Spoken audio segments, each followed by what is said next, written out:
Hi guys, my name is Christine and I'm a dating, relationship and personal development coach. And today I'm talking about just sitting back and allowing them to come back to you. So one of the great things about doing the no contact rule and walking away from someone who has lost interest in you or perhaps has broken up with you is the fact that if you really want to reattract them, then there isn't really much that you have to do. All you have to do is wait it out, because if they care about you and they love you, they will eventually come back. They will reach out to you at some point. Once they see that you're not doing anything to chase them, so basically once they see that you're not chasing them, and they still care about you and love you, that means they will have to start chasing you and pursuing you in order to get you back if they still care about you, if they still love you. So this is great for you because you don't have to do anything. Like, you literally don't have to do anything. You don't have to message them. You don't have to reach out. You don't have to call them up.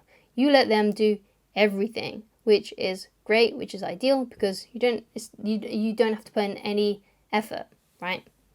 So obviously this goes for people that, still love and care about you, because if you've got an ex or some sort of crush that they rejected you, then, and they're not really that into you, then they're not in love with you anymore, then basically you'll never hear from them again. So you don't want to be waiting around, basically. You don't want to be waiting by the phone for them to come back, basically. But if they do love and care about you, then eventually at some point you will hear from them. But what's important is that you need to be able to learn how to distract yourself, because even though I say, it's super easy for you because you don't have to do anything, you don't have to reach out, you don't have to put in any effort whatsoever. Obviously, sometimes it's hard for people that are really emotionally entwined with their exes, or those kinds of people that have broken up with them and rejected them and things like that. If you're really emotionally entwined with them, then sometimes it feels like the easier thing to do is to reach out to them, because you've got like all this strong emotion, basically. So what I advise these people to do is to find other things in your life that are important to you, that bring a lot of meaning into your life. Because if you don't have anything else and your whole life revolves around this one person, then of course that's why everything is so intense when it comes to them, and why you just can't help yourself, why you can't resist basically reaching out to them and breaking no contact, because you have such a strong emotion towards them, and that relationship is your whole life. So you gotta have other things in your life that are really important to you. So that could be your career. Perhaps you really love your career. Or it could be, like a side project that you're doing. Or it could be like a side hustle that you're doing that you really care about. And also having good relationships with your family and friends, having basically, a really full schedule, like having a really full calendar. So you don't really have time to dwell too much upon this failed relationship, or whoever it was that you've, split up from, or this person that's rejected you. So you want to come across as if you want to start living a life that's really, really busy and brings you a lot of meaning, so that it's much easier for you to stay in no contact. So it's much easier for you to sit back and watch how things unfold. Now, of course, you don't want to be crossing down the days, because I feel like a lot of people come across the no contact rule as if, it's a certain amount of days before I can reach out to my ex. So it's like, I need to wait 30 days, or I need to wait 45 days, or 60 days. And then after those days, those certain amount of days, so you're crossing them off the calendar every single time, every day. And you get to the point where, yes, now I can finally message my ex, or whoever this person is, right? But really, no contact should be forever. No contact should be... basically, you've got to vow to yourself that you're never, ever, ever going to reach out to them unless they reach out to you first. And I feel that sometimes as well, like, people get confused with, like, they liked my post, does that mean I can contact them now? Or they retweeted one of my tweets, does that mean that I can message them now? They watch my stories, is that them breaking no contact? So basically, if someone has broken no contact, and the no contact rule is basically over because your ex has come back, what this is more... the best indication to know if your ex still likes you and wants to come back into your life isn't them liking your posts, it's not them retweeting, it's not them doing anything like that on social media. Not even comments on things, right? Them commenting isn't them breaking no contact. It has to be a direct message to you, private message to you, and only you. It can't be something in a group chat. It has to be just to you. So them saying something like, hey, how are you? Privately to you. It has to be a private message to you, or a private phone call, right? They phone you up. That's them breaking no contact, right? That's when you can finally say something back to them. That's when you can assume that perhaps this person wants to see you and wants to hang out with you. So basically, when they do message you and they do break no contact with you, you say to them something like, oh my God, it's great to hear from you. I'm doing really well, thanks. Hey, we should catch up. We should meet up and talk about things, or something along those lines, and ask them when they're free. Like, say, when are you available to hang out? Because I'd really love to have a catch up with you. That's what you got to say. And that is more of an indication, basically. When that kind of interaction starts happening, that's when it's more likely that things are going to be heading back to that relationship, right? So, especially if you ask that question like, oh, I'd love to hear from it's great to hear from you. When are you available to hang out? If they say to you, oh yeah, I'm free this day, and they start giving you days when they're available, that's a really good sign that they could be coming back into your life. But what I would say as well is that even when you're on a date with an ex, and someone who has broken no contact and has come back into your life, when you go on this date, you have to be very skeptical. You still want to sit back and be a bit stoic about the whole situation, because again, especially if this person dumped you, you have to, really be skeptical about who they are and what their motives are, and whether or not you still even want to get back into this relationship. Because what you got to remember is,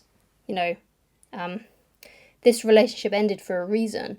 And you have to think back, like really think back on how your mindset was before the relationship ended. You got to think, was there a lot of arguments going on?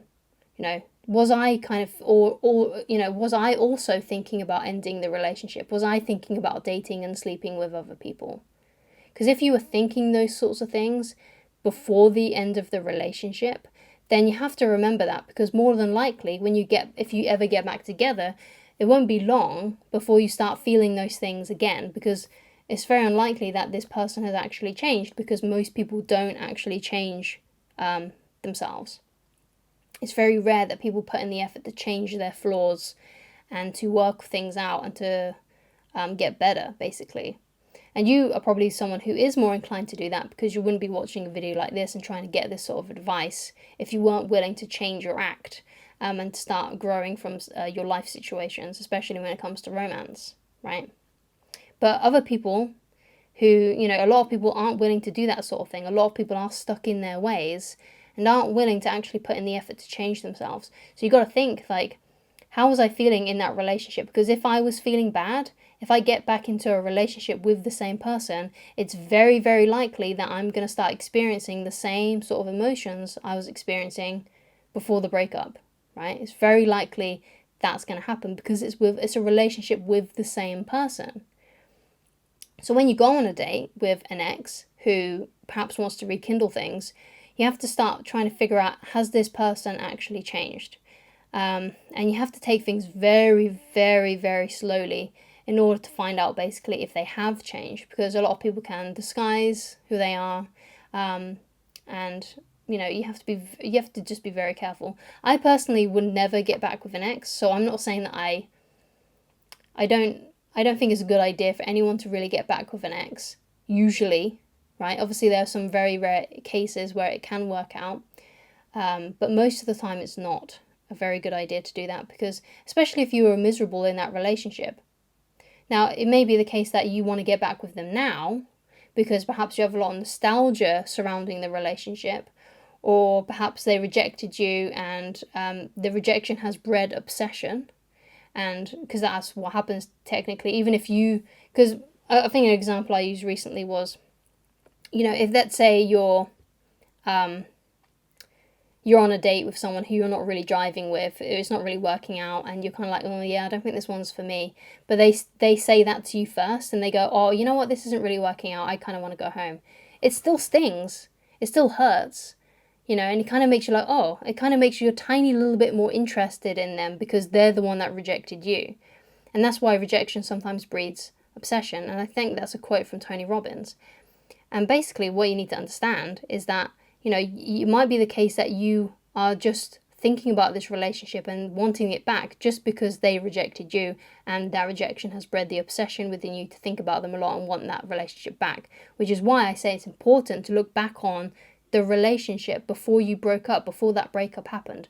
Was you happy? Was things working out? Was everything amazing? And if it wasn't, and if you was thinking about dating other people, sleeping with other people, and you kind of wanted the relationship to end too, then you got to remember that. You got to think about that and think maybe that's the actual reality, not this obsession that I've just had after the breakup. You know, and looking back on it with nostalgia. And it's very easy to do that. A lot of people feel that way. I felt that way sometimes after breakups that I've had, like, oh, maybe it was better with them. You know, that's what there's a stage after a breakup where you sort of think that way, where you're kind of thinking back on the relationship and thinking, maybe things were just better with that person, right? But often, if you look before that, before the breakup, you'll realize that it was basically just it was really bad. And it wasn't a good thing, and secretly you probably wanted it as well. So, you know, you got to really take these things into consideration. But, you know, if you play your cards right, and if you think that this relationship really is what you want, this relationship to, you know, if you really want this relationship to rekindle, and it's something that you really want, and you was happy in that relationship, and perhaps you broke up just because of a misunderstanding or something, then, you know, sit back, and they will come back if they still feel the same way about you. You don't have to do anything to convince them. Just sit back, walk away, stay in no contact, and if they love you, if they care about you, they will reach out to you. And you don't have to do anything, right? You don't have to put in any effort whatsoever. Unless, for example, let's say the breakup was your fault and perhaps you're the one that needs to reach out and apologize. But if you're watching a video like this one, then it was probably you, the one that got dumped. Most of the time, that's kind of the case that I see on my channel. So, you know, that's just something to consider as well. So if someone dumped you, what you got to realize is that they're the one that has to put in all the effort. You don't do anything. If they broke up with you and they wanted the relationship to end, it has to be also their idea. If it was their idea for the relationship to end, then it also has to be their idea to rekindle things as well. It's got nothing to do with you, right? So thank you so much for watching. If this video has helped you, then that's great. Let me know. And if you would like to get in touch with me personally, then please go to www.christineloveridge.com. Thank you so much for watching, and I shall talk to you again very soon. Goodbye, guys.